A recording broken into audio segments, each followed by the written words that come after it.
We collapsed the anomaly. Is that all this meant to you? Just another spatial anomaly, just another day at the office? Did it work? Well, you're here, aren't you? You're talking to me, aren't you? The Enterprise D glided across your TV like the coolest screensaver in the galaxy. Star Trek The Next Generation took us to the 24th century aboard the flagship of the Federation. It was part diplomacy mission, part science experiment, and part asking what moral problem we were facing this week. The show starred Patrick Stewart as Captain Jean-Luc Picard, somehow making bald, British, and book-loving the most powerful combination in the universe. Jonathan Frakes leaned on almost every piece of furniture in sight as Riker. Brent Spiner gave us our favorite emotionally confused android, Data. LeVar Burton traded the Reading Rainbow set for a visor as Geordi LaForge. Marina Sirtis kept everyone's emotions in balance as Deanna Troi. Michael Dorn frowned perfectly as Worf, and Gates McFadden held sickbay together as Dr. Crusher. Launched in first-run syndication in 1987, it kind of just showed up wherever your local station could fit it into the schedule. Over 7 seasons and 178 episodes, it grew into a massive phenomenon. And for many of us, this was our Star Trek. So today, we're heading back to the Enterprise D. 15 weird facts you didn't know about the Next Generation. The recycled scripts, the last-minute casting, the behind-the-scenes politics, and one very questionable wig. Now before we jump in, make sure to hit the like and subscribe button and stay tuned for more deep dives into the shows we grew up watching. And share this video with a friend who still insists Picard is the best Enterprise captain. Now let's get started with Number 1. That transporter effect. It was glitter. So if you thought the transporter beam was some early miracle of computer animation, get ready for that idea to disappear.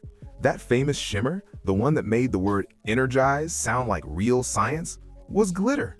It was mostly glitter. And yes, I'm serious. Instead of using computers, which in the late 80s were barely strong enough to run Pong without problems, the effects team went completely old school with arts and crafts.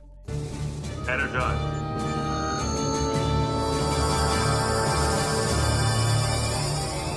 They used a glass container filled with water and poured in finely ground glitter, metallic confetti, or aluminum dust. Sometimes they even dropped in Alka-Seltzer tablets to make bubbles rise.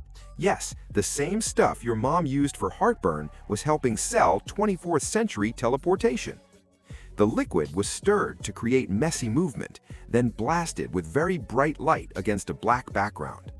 The result was a swirling organic shimmer that actually looked alive. Then came the compositing. Actors were filmed standing completely still on the transporter pad, then they stepped out of the shot and the empty set was filmed again. The glitter footage was layered over the actors as they faded in or out of existence, with added vertical streaks and glowing columns to give the effect some shape. Now here's the important part. No two transports ever looked exactly the same. The shimmer flickered and breathed because it was real. It wasn't computer code. It was light bouncing off tiny particles in a tank of water. It wasn't until Star Trek Voyager that the transporter effect finally became fully digital. And by then, computers had finally caught up to a jar of glitter and some antacid tablets. So the next time someone energizes on the Next Generation, remember that it's really just a snow globe having a very good day. Number 2. The bald Captain Gene Roddenberry didn't want. One of the biggest casting fights in Star Trek The Next Generation wasn't about acting skill, screen presence, or who looked like they could be in charge. It was about hair, or more specifically, not having any. From the very beginning, Gene Roddenberry had a clear picture of the next Enterprise captain, basically Kirk version 2.0. So when Patrick Stewart walked in, a bald English Shakespearean actor who looked more like the Royal Shakespeare Company than a space cowboy, Roddenberry shut the idea down almost right away. He didn't even need to explain why. But Paramount wasn't ready to give up, so they tried to find a compromise, and this is where things got a little silly. Stewart was asked to wear a wig for his final audition. The request came through his agent, which led to Stewart's wife at the time, Sheila Falconer, sending his audition wig from London to Los Angeles by FedEx. You honestly cannot make this up. My agent called and said, Patrick, they've called us and they want to know if you've got a wig or a hairpiece or anything you can wear. And I said, yeah, but why? Well, they'd like to see you. So I said, but it's in London. So they had it flown Stewart performed one scene wearing the wig. Then the executives asked to see him without it. The room went quiet, but in a good way. John Pike, who was the president of Paramount Network Television at the time, made the decision that changed television history. Hire the Englishman, but lose the wig. Gene Roddenberry wasn't happy at first, but the fans didn't care, and eventually, neither did he. Number 3. That theme song. It's iconic and extremely messy.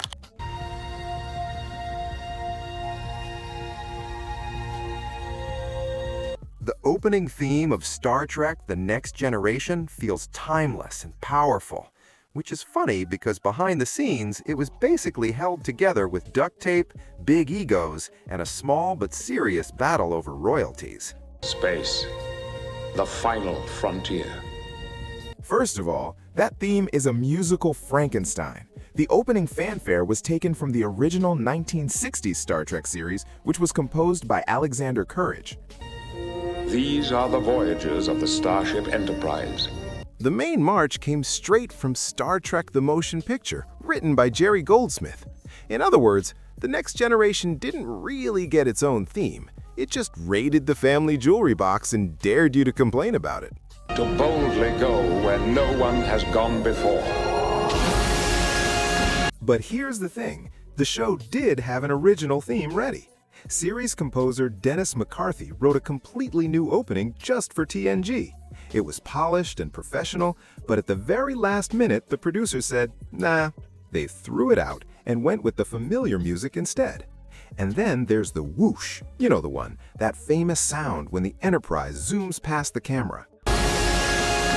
That wasn't a sound effect, that was Alexander Courage himself making the noise with his mouth. Yes, really. One of the most famous moments in sci-fi TV history is actually a grown man going whoosh into a microphone. But wait, it gets even more interesting. Back in the original series days, Gene Roddenberry quietly wrote lyrics to Courage's theme, lyrics that were never meant to be sung, never recorded, and never used. So why bother? Well, because writing the lyrics legally made him a co-writer, which meant he could claim 50% of the performance royalties. That move cut Courage's earnings in half and permanently ruined their relationship. Recycled music, last-second decisions, composer arguments, and a grown man making spaceship noises. And yet, it still feels timeless and majestic, which tells you everything you need to know about Star Trek. The mess is part of the magic. Number 4. TNG's biggest secret was that it was mostly leftovers. A good part of Star Trek: The Next Generation didn't come from bold new ideas or visionary writers locked in a room. It came from a filing cabinet. Back in the late 1970s, Paramount planned a full TV revival of the original series called Star Trek Phase 2. Sets were designed, scripts were written, and a full series Bible was created. Cast members were hired, and the show was ready to launch. Then, at the last second, the network pulled the plug and turned the whole project into Star Trek: The Motion Picture instead. But those ideas didn't disappear. When The Next Generation started a decade later, the producers quietly went back to the Phase 2 archives and started using them. Think less creative rebirth and more raiding your older brother's closet after he moved out. The most obvious recycling was full scripts. Season 2's premiere, The Child, was rushed into production during the 1988 writer's strike. With no time to make new stories, the team grabbed a Phase 2 script where Lieutenant Ilia, a Deltan, was impregnated by an alien life force. For TNG, they just swapped in Deanna Troi. Same story, different counselor. Devil's Due got the same treatment. It started as a Phase 2 idea where Captain Kirk would face Ardra, a woman claiming to be a real mythological devil. TNG replaced Kirk with Picard and turned it into a con artist story instead of a shirt-ripping showdown with Satan. Centuries-old technology. An implant which permits the movements of her eye to choose and activate each illusion. Even Riker and Troy's whole X's with unresolved tension setup came straight from Decker and Ilia, who were also written as former lovers forced to serve together on the Enterprise. Paramount didn't reinvent the wheel, they just polished it and launched it at warp speed. Number 5. Lore wasn't the plan. An android girlfriend was one of Star Trek The Next Generation's most memorable villains, and she almost didn't exist because the original idea for Data's second android wasn't an evil twin. It was a female android. And I'm not kidding. Early drafts of the episode didn't include Lore at all. Instead, the second android was created as a female unit, often called Laura during development. She was designed for high-risk manual work and programmed to repair damaged systems in dangerous environments. Her real purpose, though, wasn't engineering. It was romance. She was meant to be a love interest for Data, a way to explore his growing humanity. Could an android experience feelings? In every way, of course. I am programmed in multiple techniques. A broad variety of pleasuring. Which might have worked eventually, but this was season 1. This was way before audiences even fully understood who Data was. The show was already heading toward Data gets a girlfriend. That's when Brent Spiner stepped in. Spiner read the script and felt the idea didn't challenge the character. It was safe and predictable. Data meets a girl, Data learns about feelings. So he suggested something much riskier. What if the second android wasn't a love interest? What if it was Data's exact duplicate, but with emotions? Commander, can this be another me? Or possibly my brother? Anger, arrogance, resentment, cruelty. Everything Data didn't have. Everything Data couldn't be. And in a rare move, the producers listened. The girlfriend idea was scrapped, and Lore was born. An identical twin with a superiority complex, no moral limits, and a deeply punchable personality. Where's Data? You didn't fill Data with substandard parts, did you, old man? Ah, that honor was bestowed upon me. You owe me, old man, not him. The change gave Spiner the chance to play two completely different characters in the same episode: curious, gentle Data and manipulative, dangerous Lore. It showed off his acting range right away and made Lore one of the show's most memorable recurring villains. Number 6. The lie that pushed Wil Wheaton off the Enterprise. Wil Wheaton's exit from The Next Generation was because of a lie.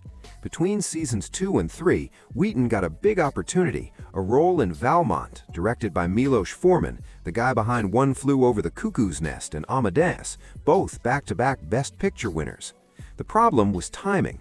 Valmont overlapped with TNG production by about 1 week. Wheaton asked for some scheduling flexibility so he could do both. That seemed reasonable, but that's when everything went wrong. According to Wheaton, a producer widely identified as Rick Berman told his agent that Wesley Crusher was absolutely essential to the episode, with major scenes and emotional material with Beverly Crusher that couldn't be rewritten. Do you ever think about him, Mom? Your father? Sure I do. And Wheaton believed them. He turned down Valmont. The role went to Henry Thomas. Then production started and Wheaton found out the truth. Wesley Crusher wasn't essential at all. In fact, the episode had been rewritten without him. Let that sink in for a second. Wheaton gave up a major film opportunity because he was told the episode needed him, and then the show never even used him in it. To Wheaton, the message was clear. We own you. Don't ever try to do anything without us. And it gets even darker. Reportedly, Marina Sirtis told Wheaton years later that the producers may have admitted they had lied on purpose. Supposedly, they worried that if he got a big movie role, he would be harder to control. It wasn't about protecting the show, it was about protecting their leverage. Whatever the reason, the damage was done. Feeling betrayed, Wheaton chose to leave The Next Generation and exited as a series regular in Season 4, with Wesley Crusher heading off to Starfleet Academy. He came back sometimes for guest appearances, but the trust was gone. The Traveler said that my studies would begin with these people. He said that they're aware of many things. I can learn a lot from them. On a show built around optimism and teamwork, this was a reminder that the real power struggles were happening behind the scenes, and Wil Wheaton paid the price. Number 7. Q only exists because the pilot was too short. One of the best villains in The Next Generation exists for a very simple reason. The show needed to fill time. That's it. The episode Encounter at Farpoint was originally focused entirely on the mystery of Farpoint Station. USS Hood has dropped me off at Farpoint Station. where I await the arrival of the new USS Enterprise, to which I have been assigned as first officer. Meanwhile, I have been asked to visit the Farpoint Administrator's office in the Old City. Depending on the draft, it ran either as a solid 1-hour story or maybe 90 minutes. Paramount wanted 2 hours. Big premiere, big event, big problem. The Farpoint story simply didn't have that much plot. There wasn't 2 hours of material, even on a good day. So Gene Roddenberry did what he had done many times before. He added something extra. To fill the runtime, Roddenberry created a completely new storyline, introducing an all-powerful being who puts humanity on trial for its historical crimes. That character was Q. The result was a stitched-together pilot, Picard solving the Farpoint mystery on one side, and a godlike trickster appearing every 15 minutes to accuse humanity of being terrible on the other. The writers were nervous. They worried Q felt too much like Trelane from the original series, another all-powerful prankster with too much personality and not enough control. Critics agreed. Q barely affected the Farpoint plot at all. His job was to threaten, vanish, reappear dramatically, and most importantly, stretch the episode to 2 hours. Mission accomplished. But then something unexpected happened. Audiences loved Q. Continuing these proceedings, I must caution you that legal trickery is not permitted. This is a court of fact. And that's almost entirely because of John Delancey. Leonard Meislish suggested him for the role because he liked Delancey's work on Days of Our Lives. Yes, really. The all-powerful judge of humanity was cast because a Hollywood producer enjoyed his soap opera performance. What started as a way to fill runtime became a breakout character. Number 8. TNG let random fans write episodes. Seriously, Star Trek The Next Generation did something that would make modern studio lawyers break out in hives. It opened the door. Under showrunner Michael Piller, TNG became the first Hollywood TV series to officially accept unsolicited scripts from regular people. No agent, no industry connections, no Writers Guild card. Just a script, a release form, and a prayer. This was called the slush pile, and it was huge. At its peak, the show received between 3,000 and 5,000 scripts every year. Thousands of fans sitting at kitchen tables, typing star dates, believing this was their big chance. Most of them didn't make it, but here's the wild part. Every script was actually read. Piller hired 5 full-time readers whose only job was to go through submissions and write professional coverage. No automatic rejects, no trash bin by the door. If you could format a screenplay and pay for postage, Star Trek would read your story. One of TNG's most beloved episodes, Yesterday's Enterprise, came straight out of the slush pile and became one of the defining episodes of the entire series. The fun part is the open door stayed open throughout the 1990s, feeding stories into The Next Generation, Deep Space Nine, and Voyager. But then in 2001, the studios finally shut it down. Legal risk won. Lawyers got nervous and closed the door. But for a while, Star Trek actually practiced what it preached. The future was open. Anyone could contribute. And sometimes the fans really did know best. Okay, we're going to take a quick mid-video pause because I need to know, if you had been assigned to the Enterprise D, where would you work? The bridge? 10 forward? Or hiding in engineering with Geordi? Tell us in the comments. And while you're down there, make sure to hit that like button and subscribe so you don't miss our next trip back to the 80s and 90s of television. All right, let's get back into the countdown with Number 9. This episode was written for Robin Williams, but he never showed up. One of Star Trek The Next Generation's most memorable one-off characters was never meant for the actor who played him, because Season 5's A Matter of Time was written specifically for Robin Williams. The role was Berlinghoff Rasmussen, a fast-talking, hyper-verbal historian from the 26th century who boards the Enterprise to observe a supposedly historic mission. Except, plot twist, he's not a future scholar at all. He's a con man from the past, trying to steal advanced technology and make a fortune. Where exactly do you come from? My Earth. The late 26th century Earth, to be exact. I've traveled back nearly 300 years just to find you. The character was meant to take full advantage of Robin Williams' improvisational chaos. Someone who could talk circles around Picard, annoy the entire bridge crew, and still feel slightly dangerous. Williams wanted to do it, and the producers were fully on board. Then, Hook happened. Just as TMG was getting ready to shoot the episode, Williams became tied up in Steven Spielberg's huge Peter Pan production. Flying harnesses, elaborate sets, long shooting days, and total exhaustion.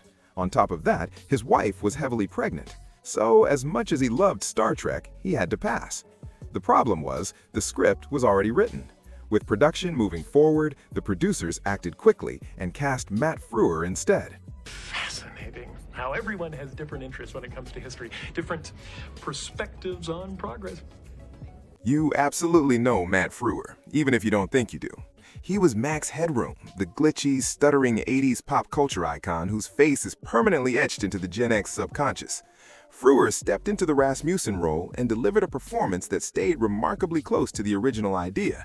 Glib, fast, quirky, and unsettling enough to keep you guessing whether he was harmless or truly dangerous. And it worked. A Matter of Time became one of the next generation's strongest standalone mystery episodes. Rasmussen remains one of the show's most memorable one-off villains.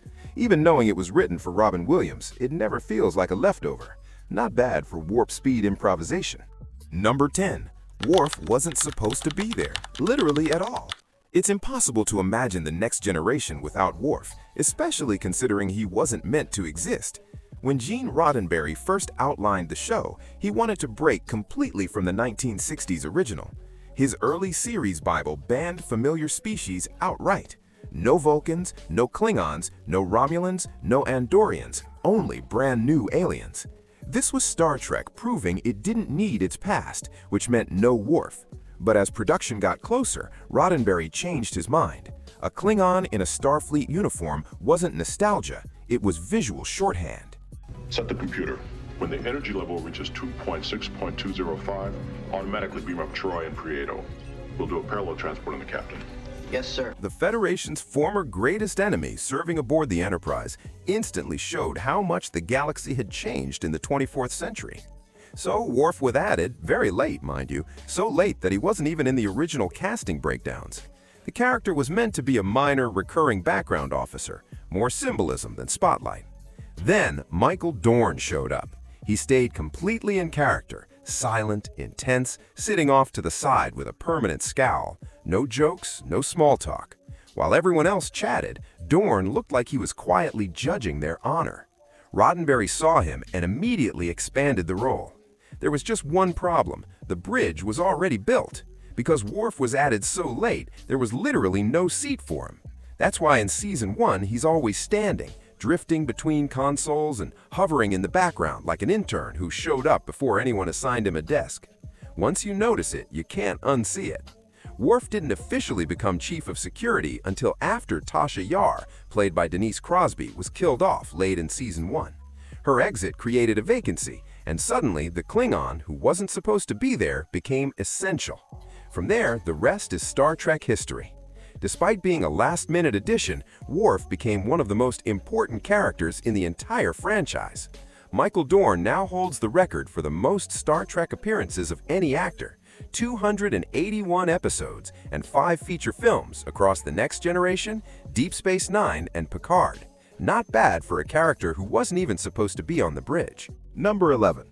Whoopi Goldberg called Star Trek, and at first they thought it was a prank. As a kid in the 1960s, Goldberg saw Nichelle Nichols as Uhura on the original series and was amazed. A black woman on the bridge of the Enterprise, treated as an equal, doing her job like it was no big deal.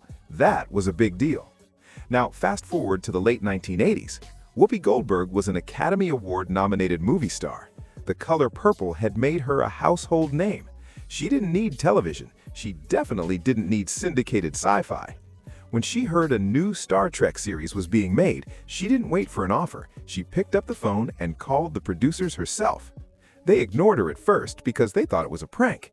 It took Goldberg calling her friend LeVar Burton, already cast as Geordi LaForge, to convince them she was serious. Burton had to personally vouch, no, really, she actually wants to do this. When Goldberg finally met Gene Roddenberry, she made one thing clear. She didn't care how big the role was. She wasn't chasing screen time or a career move. She just wanted to be part of the legacy that inspired her as a kid. Roddenberry was moved. So, instead of fitting her into an existing role, he created one just for her. Picard is still here with us, in this room. If he had died, it would be easier, but he didn't. An Elorian, a race of listeners who existed just outside the Starfleet hierarchy. The person people went to when rank and regulations weren't enough. She wasn't a bartender by accident. She was the ship's unofficial therapist, with better hats, of course. And despite her star power, Goldberg took significantly reduced pay because to her, Guinan wasn't a job, it was a tribute. Decades later, Goldberg reprised Guinan in Star Trek Picard, closing the loop on a story that started with a kid staring at a TV in the 1960s. Captain Picard. Admiral. Oh, excuse me, Admiral. But you'll always be captain to me. Guinan was more than a character. She was a thank you note written across time. And it almost didn't happen because nobody believed Whoopi Goldberg actually wanted the job. Number 12. TNG was basically a galactic thrift store. If Star Trek Phase 2 gave the next generation its ideas, the props department gave it everything else. Because while TNG may have looked sleek and futuristic on screen, behind the scenes it was incredibly good at one very unglamorous thing: not throwing anything away. To keep the budget from going into full warp core breach mode, the show quietly reused physical assets from the original series and early films: sets, models, props. If it wasn't nailed down, and sometimes even if it was, it got reused. The result was that some of the coolest hidden tributes in Star Trek history came during the next generation. Let's start with the transporter room. Those circular glass pads from the 1960s Enterprise, the ones Kirk and Spock stood on before beaming into trouble, TNG flipped them upside down and mounted them in the ceiling directly above the new pads. Yes, really. These same lenses kept getting passed around for years, showing up on the Enterprise A in Star Trek V and VI, and eventually retiring on Voyager. So while the next generation was boldly going forward, it was also quietly carrying the past along with it.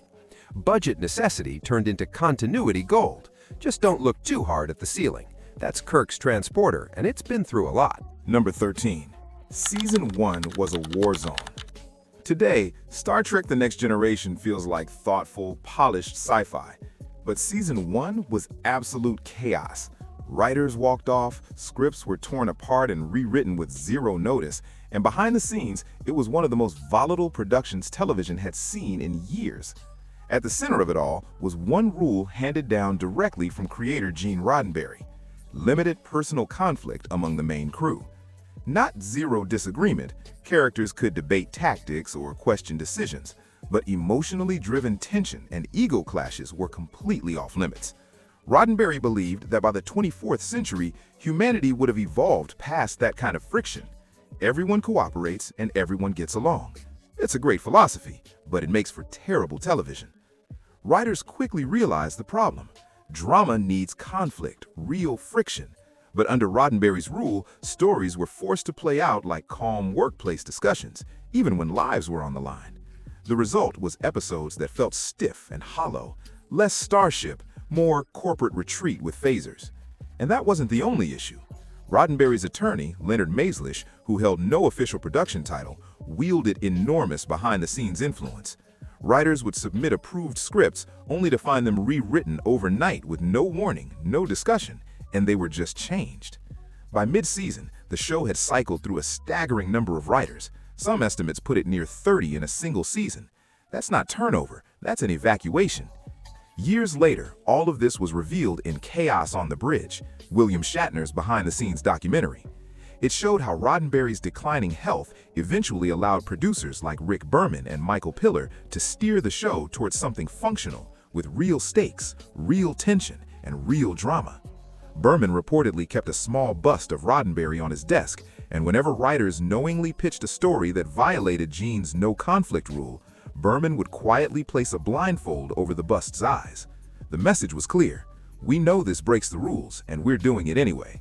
It's darkly funny, deeply ironic, and completely fitting for a show about a perfect future that only becomes great once the people making it were finally allowed to disagree. Number 14. Patrick Stewart didn't unpack for 2 years. Believe it or not, Patrick Stewart didn't think The Next Generation was going to change his life. In 1987, Stewart was a respected Shakespearean stage actor, the kind of guy who performed King Lear for fun and considered television a step down.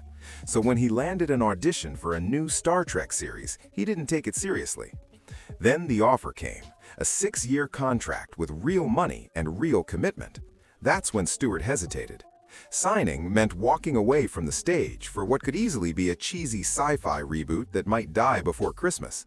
That's when his agent made the sale, not by hyping the opportunity, but by predicting failure.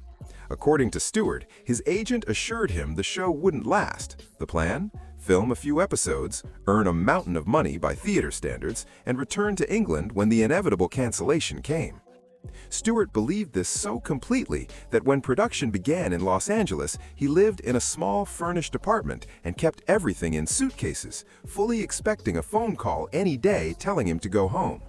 Then something unexpected happened. Season 1 wrapped, then Season 2, and the ratings started climbing. The show didn't collapse, it caught fire, and Stewart was still living like a college student who refused to hang posters because he thought he'd be transferring next semester. Somewhere around Season 3, it finally clicked that this wasn't a short detour, it was a revival, and it was working. His stage career was officially on pause. That's when those suitcases started to look ridiculous. What was supposed to be a 6-month detour turned into 7 seasons, 4 feature films, and decades later, a full revival with Star Trek Picard. Stewart has since joked that The Next Generation was the most successful failure of his life. He signed on expecting embarrassment, but he walked away a legend. Number 15. The Doctor who got fired and brought back by a mutiny. One of the ugliest behind-the-scenes moments in Star Trek The Next Generation didn't involve the Borg, a transporter accident, or someone turning into a space salamander. It involved firing the ship's doctor. At the end of Season 1, Gates McFadden was abruptly shown the airlock. The problem was a clash with showrunner Maurice Hurley, who reportedly didn't like McFadden's acting and liked her even less once she started asking uncomfortable questions. Pair of hands. They were moving across my skin. Like a caress? Yes. And there was a voice, a man. He whispered my name.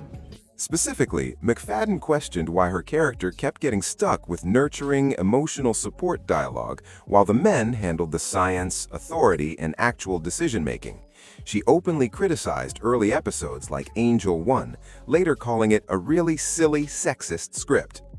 Evidently, pointing out sexism on a show about humanity's enlightened future was a step too far. Hurley allegedly marched straight to Gene Roddenberry and delivered a classic Hollywood power move. Either she goes or I do. Guess who went? Penny for your thoughts. I was just thinking that as distracting as it was, I was beginning to get used to hearing your thoughts, and I find that I miss it. Season 2 tried to patch the hole by bringing in Diana Muldaur as Dr. Catherine Pulaski. The idea was an old-school, gruff doctor, similar to the original series Dr. McCoy. Fans never fully warmed to Pulaski's character, and even Muldaur later admitted the show didn't feel like a great creative fit. After 1 season, she chose not to renew her contract, which meant the Enterprise was once again without a doctor. But by this point, the biggest problem had quietly exited the building. Maurice Hurley was gone. That's when the cast staged what was basically a polite, well-dressed mutiny. Led by Patrick Stewart, they pushed hard for McFadden's return. Stewart personally called her to ask if she'd consider coming back, while fans flooded the studio with letters demanding Dr. Crusher's reinstatement. With the power struggle over a vacancy in sickbay and pressure coming from every direction, Rick Berman made the call. Gates McFadden returned for Season 3. She stayed through the end of the series, and suddenly, shockingly, everything worked again. Beverly Crusher came back with more authority, more confidence, and far less being talked over. On a show about progress and enlightenment, this was a lesson the next generation learned the hard way. And there you have it, 15 weird and wonderful facts about Star Trek The Next Generation. Which one blew your mind the most? Which one did we miss? Let us know in the comments section below. Hit like if this brought back memories of wishing you could beam yourself from place to place. And be sure to subscribe for more trips back to the shows we grew up on. Until next time.